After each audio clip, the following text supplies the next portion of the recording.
नमस्कार दोस्तों, मेरा नाम रमेश पवार। हम आज बात करेंगे इस मौके के ऊपर। मौका किसे कहते हैं, एक अपॉर्चुनिटी किसे कहते हैं। दोस्तों, किसी भी की लाइफ में आया हुआ वह सुनहरा पल जिसका कोई रंग रूप या आकार ना हो, उसे हम दोस्तों मौका कहते हैं। अब एग्जाम्पल के थ्रू समझाता हूँ कि एक राजा था जिसको पेंटिंग का बहुत बड़ा शौक था। तो वो आसपास के जितने भी पेंटर थे उन सभी लोगों को बुलाया और बुलाने के बाद बोला कि मेरे को एक अच्छा पेंटिंग बना के चाहिए, जिसका सबसे बेस्ट पेंटिंग होगा उसे मैं बहुत बड़ा अवार्ड दूंगा, बहुत बड़े इनाम दूंगा। तो बहुत सारे अलग अलग डिस्ट्रिक्ट से, अलग अलग जिले से, अलग अलग राज्य से बहुत सारे ऐसे लोग हैं जो अच्छा पेंटिंग बना के लेके आए। और सभी लोगों ने जब पेंटिंग बना के लेके आया राजा के पास पेश किया, तो राजा ने बोला कि चलिए ठीक है भाई, जो भी आपने पेंटिंग लेके आया है उसके बारे से आप बताइए।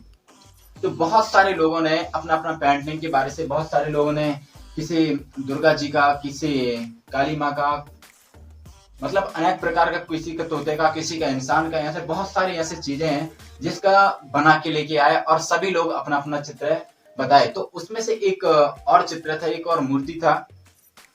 तो उसने पूछा कि भाई ये वाला जो चित्र है, ये वाला जो मूर्ति है, आखिर इसका ये कौन बनाया है, ये बनाने वाला आखिर है कहाँ।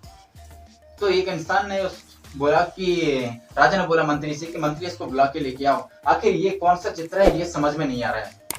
तो उस इंसान को मंत्री गया, उसको बुला के लेके आया और बुलाने के बाद फिर उस इंसान से पूछा गया कि भाई ये जो चित्र तुमने बनाए हैं, जो मूर्ति बनाई है, ये किस चीज की है। तो वो उस इंसान ने बोला कि भाई साहब ये मौका है।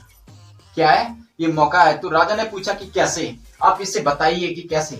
तो उस इंसान ने बोला कि जब भी किसी भी इंसान के पास जब मौका आता है, तो दोस्तों ये आपको ये चित्र दिख रहा होगा, ये आपको पूरी तरह से सामने का आधे हिस्से से, इस साइड जो है ये गंजा है और आधे हिस्से से पूरा बालों से ढका हुआ है। और दोस्तों इसके पैर नहीं है और पैर की जगह में ये पंख लगे हैं। तो राजा साहब बोलते हैं कि इसको आप समझाइए कैसे। तो उसने बोला कि जब भी मौका आता है तो वो किसी को दिखता नहीं है, ना कोई भी इंसान उस मौके को देख पाता नहीं है, इसलिए इसके सामने का पूरा बाल सामने जो है पूरा ढका हुआ है। इससे ये पता भी नहीं चलता कि ये लड़का है कि लड़की है, कि आखिर ये है क्या। तो दोस्तों मौका जो है, ना ही इसके पैर है, पैर के हाथ की जगह में इसका पंख लगा है, बालों से पूरी तरह से चेहरा ढका हुआ है। तो मौका जब भी आता है तो उस मौके को कोई भी इंसान पहचान नहीं पाता। तो ये बात समझ में आई राजा को। अब बोलता है कि भाई ये जो तुमने बनाया है, ये जो इसकी जो पंख नहीं है, मतलब पंख बनाया है, ये किस चीज का है। तो बोलता है मौका जब भी आता है और कोई भी इंसान अगर उस मौके को नहीं पकड़ पाता, नहीं पहचान पाता, तो जितनी रफ्तार से आता है उससे 2 गुना रफ्तार से उड़ के भाग जाता है। तो दोस्तों ये जो पीछे का हिस्सा है, ये तुमने आधे हिस्से में बाल बनाया है, आधे हिस्से में गंजा है, तो ये किस चीज का है।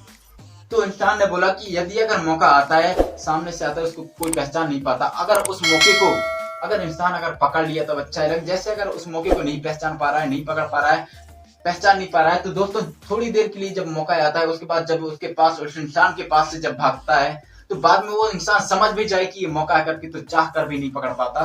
क्योंकि जब मौका आता है तो सामने आता है और पीछे से जब निकलता है तो इंसान, पीछे इसका गंजा है, बाल नहीं है, तो इंसान पीछे से इसको पकड़ना भी चाहे तो भी नहीं पकड़ पाता। अब नीचे इसके पैर नहीं है, तो इसको जब भी मौका आता है तो मौका की आने की इसकी आहट नहीं होती, तो चाहकर भी इंसान इस मौके को दोबारा पकड़ नहीं पाता।